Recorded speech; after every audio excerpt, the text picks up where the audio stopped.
हो गए भव से पार लेकर नाम तेरा, हो गए भव से पार लेकर नाम तेरा, हो गए भव से पार लेकर नाम तेरा, हो गए भव से पार लेकर नाम तेरा।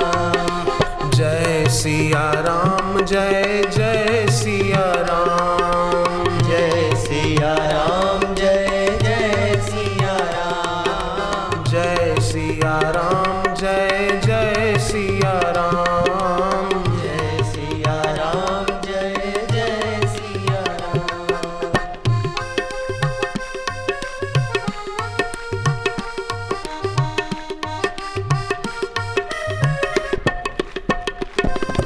थे नल नील जाति के वानर, थे नल नील जाति के वानर, नल और नील वानर जाति के थे, परंतु सागर के अधिष्ठाता देव ने राम जी को कह दिया कि आप नल नील के द्वारा पत्थर उठाकर पानी में डलवाओ और राम नाम लिखवा दो, बस पत्थर तैरेंगे। थे नल नील जाति के वानर, हे नल नील जाति के वानर, राम नाम लिख दिया शिला पर, राम नाम लिख दिया शिला पर। हो गई सेना पार लेकर नाम तेरा, हो गई सेना पार लेकर नाम तेरा।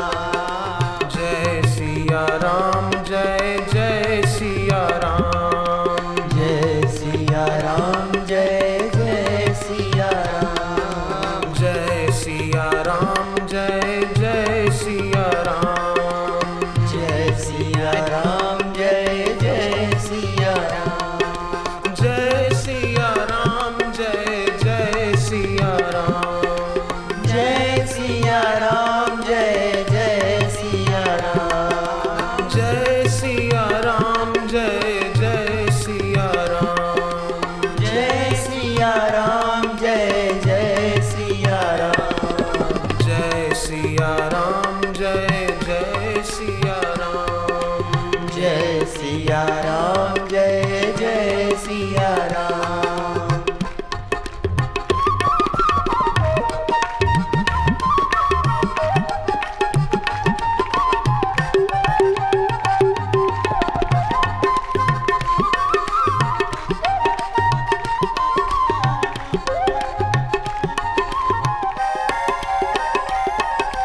भरी सभा में द्रुपद दुलारी, भरी सभा में द्रुपद दुलारी, भरी सभा में द्रुपद दुलारी, भरी सभा में द्रुपद दुलारी, कृष्ण द्वारिका नाथ पुकारी, कृष्ण द्वारिका नाथ पुकारी।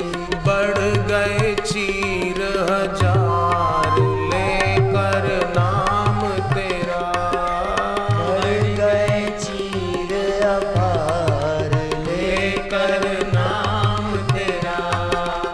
ओम नमो भगवते वासुदेवाय, ओम नमो भगवते वासुदेवाय, ओम नमो भगवते वासुदेवाय, ओम नमो भगवते वासुदेवाय, ओम नमो भगवते वासुदेवाय, ओम नमो भगवते वासुदेवाय, ओम नमो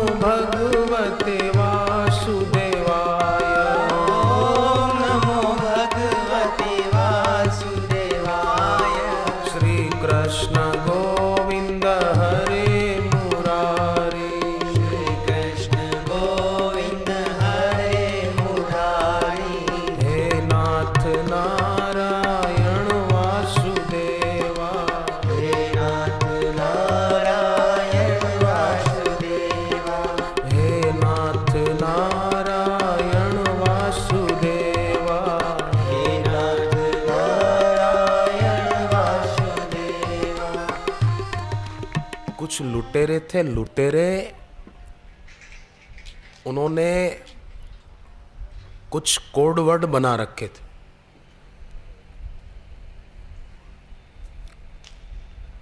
पैदल यात्रा का जमाना था, पद यात्रियों को लूटते थे। पहले जांच कर लेता एक आदमी, सड़क के पगडंडी के किनारे बैठा होता, देखता इसके पास पैसे हैं तो चिल्लाता, दूसरे को आवाज देता, दूसरा तीसरे को आवाज देता, आकर मिलके उसको लूट लेते। पहले देखता एक कि इसके पास माल है, रुपए हैं, तो पगडंडी के पास जो बैठा होता वो चिल्लाता, दामोदर दामोदर, दाम उधर, माने इसके उधर में दाम है, पैसे हैं इधर, दामोदर दामोदर, दाम है, आजा भाई दामोदर। अब वो जो दूसरा समझ जाता कि इसको मिल गया है कोई आसामी, तो दूसरा तीसरे को आवाज देता, वासुदेव वासुदेव, माना बांस दे, लठ लिया, वासुदेव वासुदेव वासुदेव। तो तीसरा लठ लेकर दौड़ता हुआ आता, बोलता हरिहर हरिहर, हरिहर माना लूट लो सब कुछ, हरिहर सब कुछ लूट लो, हरिहर। वो बोलता दामोदर, वो बोलता वासुदेव, वो बोलता हरिहर, लूट लेते उसको। अब उनको पता नहीं कि ये नाम भगवान के हैं, पर भगवान को तो पता है ना कि ये मेरा नाम है। उनको सद्बुद्धि मिल गई, दामोदर दामोदर बोलते बोलते, हरिहर हरिहर बोलते बोलते उनकी बुद्धि शुद्ध हो गई। ये काम छोड़ दिया और मरने के बाद भगवान के धाम में गए। ये पौराणिक कथा है। दामोदर दामोदर ऐसे बोलते थे तो भी, तो जो जानकर जप करे उसको कितना पुण्य होता होगा, कितना लाभ होता होगा। और लाभ केवल कोई रुपयों का लाभ ही नहीं, अंतःकरण की शुद्धि वो बहुत बड़ा लाभ है। हृदय में संसार के भोगों के प्रति आकर्षण न रहे, ये बहुत बड़ा लाभ है। इससे बड़ा कोई लाभ नहीं।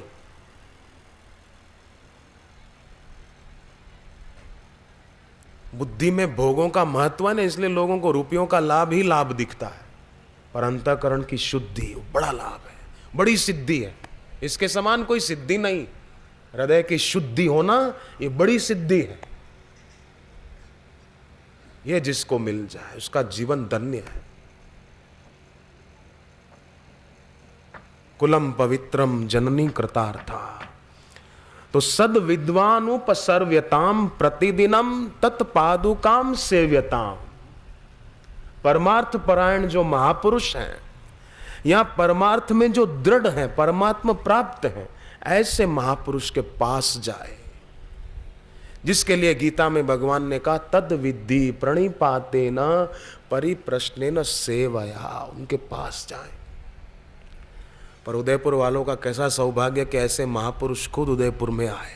थोड़ी देर में हमको यहाँ उनके दर्शन भी होंगे, उनके वचन सुनने का लाभ भी मिलेगा। आद्य शंकराचार्य जी ने तो कहा सद विद्वानोपसर्व्यताम प्रतिदिनम तत्पादुकाम सेव्यताम। परमार्थ में दृढ़ परमात्मा प्राप्त महापुरुष के पास जाओ प्रतिदिनम, फिर उनकी रोज सेवा भी करें। सेवा भी करें उसका मतलब ये नहीं कि उनको परेशान करें कि हम तो आपकी सेवा करेंगे, हमने तो सत्संग में सुना है, हम तो आपकी सेवा करेंगे, तो ये तो उनको परेशान करना हुआ। वो जो कहें वैसा करना, ये उनकी सेवा है। उनकी सेवा केवल ये नहीं कि घर से मिठाई बना कर ले जाए, लो महाराज खाओ। अरे बोले नहीं चाहिए, बोले नहीं हमने तो सुना है सेवा करनी चाहिए, हम तो करेंगे, आपको खानी पड़ेगी, खाओ। तो ये तो उनको परेशान करना हुआ। गाय होती है ना, गाय माता, गाय दूध देती है, पर मक्खी और मच्छर गाय को काट रहे हो तो गाय बेचारी दूध कैसे देगी, परेशान हो जाएगी।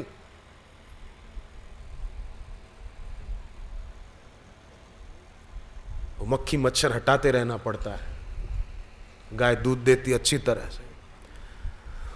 तो परमार्थ में दृढ़ महापुरुष जो हैं उनके पास जाना चाहिए, और उनकी सेवा जिसको मिल जाए उसका धन भाग्य, उसका अहोभाग्य। उनकी सेवा मिलना माना उनके कहे में चलना, वो जैसा कहते हैं ऐसा करना, ये उनकी सेवा। आज्ञा सम नहीं सुसाहिब सेवा, उनकी आज्ञा का पालन करने के समान और कोई उनकी सेवा नहीं है, इसलिए उनके आदेशों का पालन करें। सत्संग में जो बापू कहते हैं वो उनका आदेश है, वैसा करें तो यह लोक सुखी परलोक सुखी। एक बार बापू जी ने कह दिया, भाई दोपहर को भोजन करने से पहले भगवत गीता के 15वें अध्याय का पाठ करके फिर भोजन किया करो। तो जिन्होंने भी ऐसा किया ना, मैं सच कहता हूं, मुझे कई लोगों ने बताया, मैं झूठ नहीं बोलूंगा, कई लोगों ने बताया उससे हमारे घर में सुख शांति और बरकत बढ़ी है। कई लोगों ने बताया, मैं कितनों के नाम बताऊं आपको, सबके नाम मैं कहां तक याद रखूंगा, पर मुझे बताया है, सच्ची बात है, आप करके देखें। बेटी शादी योग्य हो गई, बड़ी हो गई, और आप मां को बेटी की शादी की चिंता होनी तो नहीं चाहिए, पर अगर है समझो तो क्या करे। एक तो बेटी को आश्रम में वटवृक्ष की परिक्रमा करके वहां से थोड़ी मिट्टी लाकर दे दे, या बेटी को खुद को ले जाए, परिक्रमा करके वो मिट्टी ले जाए। एक भाई की बेटी को तो कैंसर था, अमेरिका के वॉशिंगटन के पास मैरीलैंड सिटी है, वहां पर हमारा सत्संग था, वहां सत्संग वॉशिंगटन में था, मैं रुका हुआ था उनके घर पर मैरीलैंड में, तो उनकी बेटी को कैंसर था, 4.5 साल की बेटी।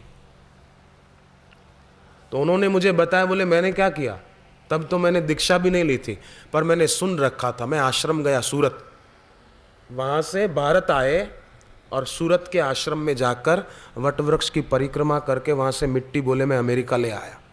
मुझे दिखाई जहां घर पे रखी थी, बराबर घर के बीच में, बोले थोड़ी ज़्यादा ले आया था, वो रख दी, और गुरुजी की तस्वीर रख दी, कुछ पत्ते भी ले आए थे वटवृक्ष के, वो कांच की फ्रेम में मढ़ा कर रख दिए थे, और अपनी बेटी का हाथ पकड़ के वहाँ उसको फेरे करवाते थे, परिक्रमा करवाते थे, फिर बैठाते थे बेटी को भी, और भगवान का नाम सुमरण करवाते, और बेटी ठीक हो गई, अभी भी ठीक है। फिर अपनी बेटी वो बड़ी हो गई, अब बड़ी मतलब 7-8 साल की हुई होगी अभी, तो उसको सारस्वती मंत्र दिला दिया ताकि बेटी पढ़ने में भी तेज बने, स्वास्थ्य में तो बढ़िया हो गई, कैंसर मिट गया। भक्ति में कितनी शक्ति है ये लोग बेचारे जानते नहीं, इसलिए दुखी हैं।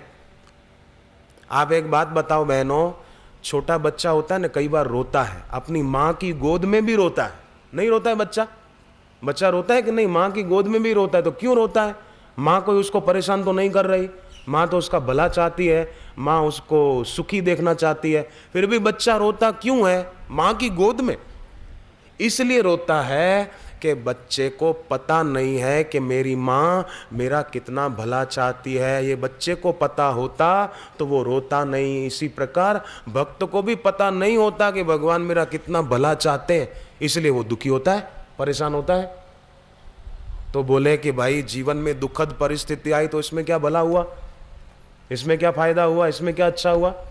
तो सुनो, एक आदमी ने कोई चीज खाने बैठा तो उसके गले में अटक गई वो चीज, खाने का टुकड़ा एक अन्न नली में अटक गया, तो बड़ा परेशान हुआ, बहुत उसको तकलीफ हो रही थी। आप सोचो ना, अन्न नली में कुछ अटक जाए तो कितनी परेशानी होगी।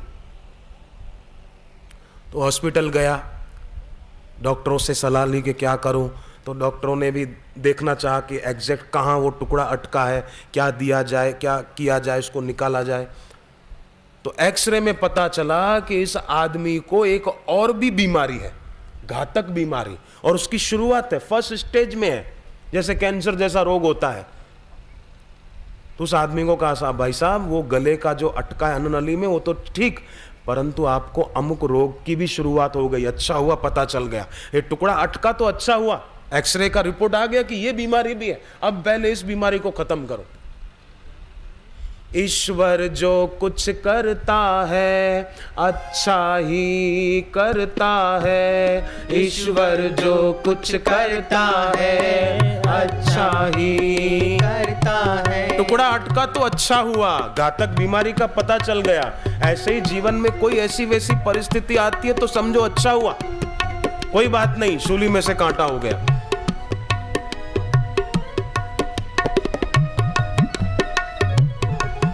ईश्वर जो कुछ करता है अच्छा ही करता है, ईश्वर जो कुछ करता है अच्छा ही करता है।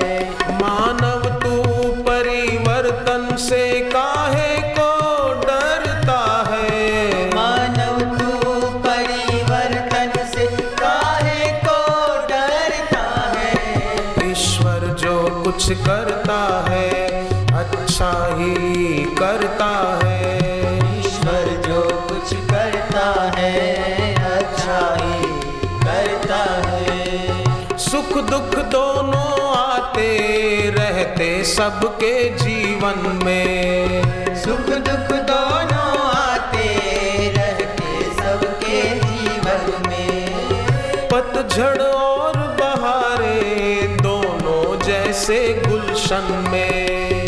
पतझड़ और बहारे दोनों जैसे गुलशन में। चढ़ता है तूफान कभी और कभी उतरता है। चढ़ता है तूफान कभी और कभी उतरता है। मानव तू परिवर्तन से काहे को डरता है।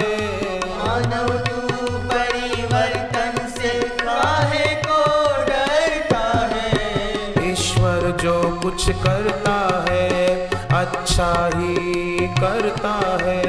ईश्वर जो कुछ करता है अच्छा ही करता है।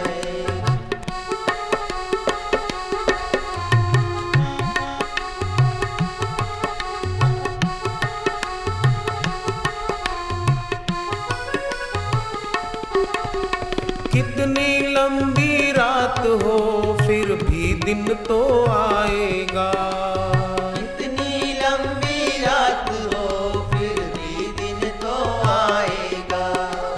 जल में कमल खिलेगा फिर से वो मुस्काएगा। जल में कमल खिलेगा फिर से वो मुस्काएगा। देता है जो कष्ट वही कष्टों को हरता है।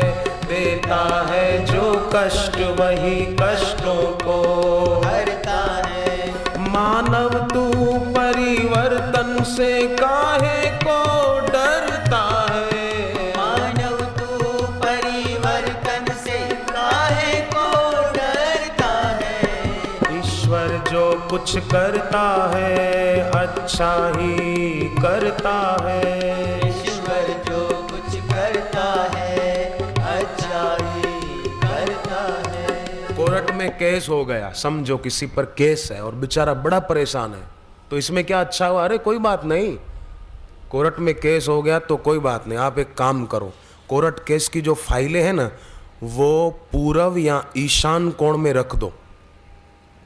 ऊपर भगवान का गुरु का चित्र हो, उसके नीचे रख दो पूरब या ईशान कोण में। देखो आपको विजय जल्दी मिलेगी, पक्की बात। ये बिल्कुल वेदों के उपवेद के आधार पे मैं बोल रहा हूं, शास्त्रीय बात है। और सदा ध्यान रखना, कोर्ट केस की फाइलें अग्नि कोण या दक्षिण दिशा में मत रखना, नहीं तो झगड़े बढ़ेंगे।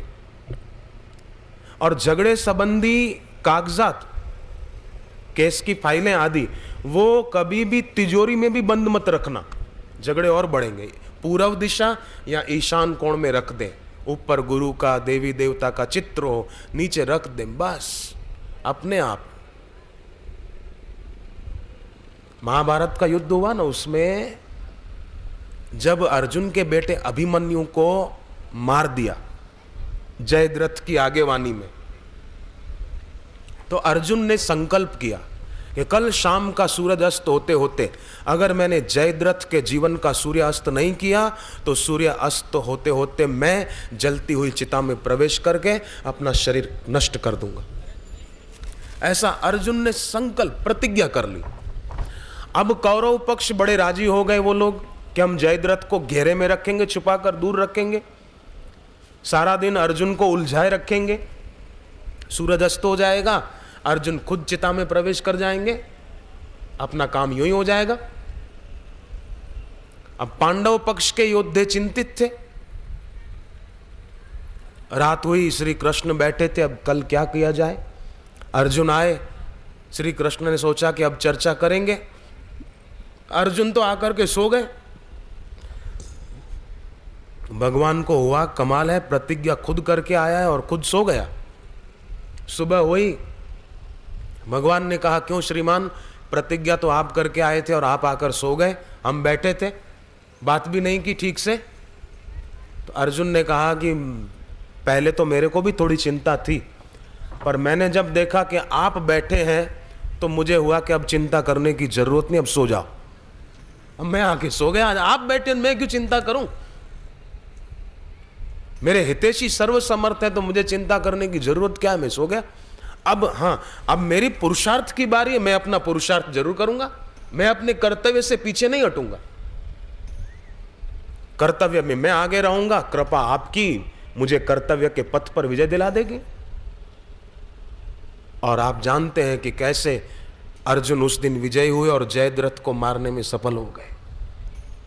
सूर्यास्त नहीं हुआ था, पर भगवान ने देखा कि ये तो देर हो रही है और जयद्रथ को उन्होंने घेरे में छुपा कर रखा है, तो भगवान ने भी ऐसी लीला की कि ऐसा लगा सूर्यास्त हो गया। तो जयद्रथ आया सामने अकड़ता हुआ कि अब अर्जुन चिता में प्रवेश करे, पर जयद्रथ को पता नहीं था कि जो अकड़ता है उसको यमराज जल्दी पकड़ता है। अकड़ता हुआ आ रहा था, यमराज भी पकड़ने के लिए आ रहे थे। भगवान ने अपना संकल्प हटा दिया, बादल बिखर गए और सूर्य फिर उभर आए और जयद्रथ का काम तमाम हो गया। अर्जुन ने देखो चिंता नहीं की, हाय रे हाय, मैंने प्रतिज्ञा कर ली, अब क्या होगा। अपने समय को, अतीत को याद करने में व्यतीत मत करना। याद रहे सदैव, युवानों से मेरी खास प्रार्थना है, अपने समय को, अतीत को, जो बीत चुका उसको अतीत कहते हैं, अतीत को याद करने में समय व्यतीत किया तो बड़ी हानि होगी। समय को अतीत में व्यतीत करने की अपेक्षा प्रीत बढ़ाने में सार्थक करें। अपनी मति को सती जैसा पवित्र बनाएं, जीवन में कभी क्षति नहीं होगी। अगर कभी क्षति नहीं देखनी है जीवन में, मति को सती जैसा बनाओ, साधना में गति बढ़ाओ, क्षति नहीं होगी। बड़ रखवार रमापति जासु वो है, फिर क्यों चिंता कर। तो बेटी शादी योग्य हो गई और चिंता है मां बाप को, होनी नहीं चाहिए, पर अगर है तो वट वृक्ष की परिक्रमा करा के थोड़ी मिट्टी ले आए, उसमें कुमकुम मिलाकर रोज उत्तर दिशा की ओर मुंह करके तिलक करें और रात को सोते समय वायव्य कोण में सोया करे। वायव्य कोण वाला कमरा हो या वायव्य कोण देख लो घर में कहाँ पड़ता है। वायव्य कोण कौन सा? पूर्वे रक्षतु वाराह आग्नेयाम गरुड़ध्वज दक्षिणे पद्मनाभस्तु नैऋत्याम मधुसूदन पश्चिमे चैव गोविंदो वायव्याम तु जनार्दन उत्तरे श्रीपति रक्षे। पश्चिम और उत्तर का कोना वायव्य कोण है। उस वायव्य कोण में बेटी सोए, तिलक करे। तिलक करते समय जय जय गिरिवर राज किशोरी, जय महेश मुख चंद्र चकोरी मन में बोले बस। बीमार व्यक्ति है तो दवा लेते समय ईशान कोण के तरफ मुंह करके दवा ले। तो ईशान कोण के तरफ मुंह करके दवा लेने से उसकी दवा में भगवान की आशीर्वाद की किरणों का समावेश हो जाएगा, और भगवान के आशीर्वाद भरी किरणों का समावेश होगा तो वो व्यक्ति जल्दी स्वस्थ होगा। और थोड़ा अपना नकारात्मक चिंतन हटा दें जीवन से। बापू जी की जीवन रसायन किताब पढ़े। जिनके घर पे न हो सत्संग की पुस्तकें, वो सत्संग पूरा होने पर दोपहर को जाते समय सत्संग की पुस्तकें जरूर अपने साथ ले जाएं, पढ़ें, दूसरों को भी पढ़ाएं। अपने पैसे खर्च करके भी अगर किसी को 5-10 रुपए की किताबें सत्संग की दे दी तो बड़ी सेवा होगी उसकी। अरे उसकी नहीं, पूरे राष्ट्र की सेवा होगी। आज जरूरत है सबको सत्संग की, सद्ज्ञान की। आज देश में देखो ना, गंदी विदेशी चलनों के द्वारा कितनी तबाही हो रही है। व्यसनों के कारण हमारे देश के जवान कितने बेचारे शारीरिक रूप से, बौद्धिक रूप से कितने पिछड़ रहे हैं। फिल्म जगत का दूषित प्रभाव और व्यसनों का दूषित प्रभाव। तो ऐसे युवानों को अगर सत्संग की पुस्तकें मिलेगी पढ़ने के लिए तो उनका जीवन कितना ओजस्वी और तेजस्वी होगा, आप जरा सोचो। और आपकी कितनी बड़ी सेवा होगी, और सेवा करने से हृदय शुद्ध होता है। परिप्रश्नेन सेवया, भगवान कहते हैं सेवा करना। और आदि जगत गुरु शंकराचार्य जी भी कहते हैं प्रतिदिनम तत्पादुकाम सेव्यताम ब्रह्मैकाक्षमथर्यताम श्रुति शिरो वाक्यम समाकर्मण्यताम। एकाक्षर ब्रह्म का ज्ञान देने वाले हैं गुरु, उनके पास नित्य बैठकर श्रुति वाक्य सुने और उसको शिरोधार्य करें कि अब हम अपना जीवन ऐसा ही बनाएंगे। बस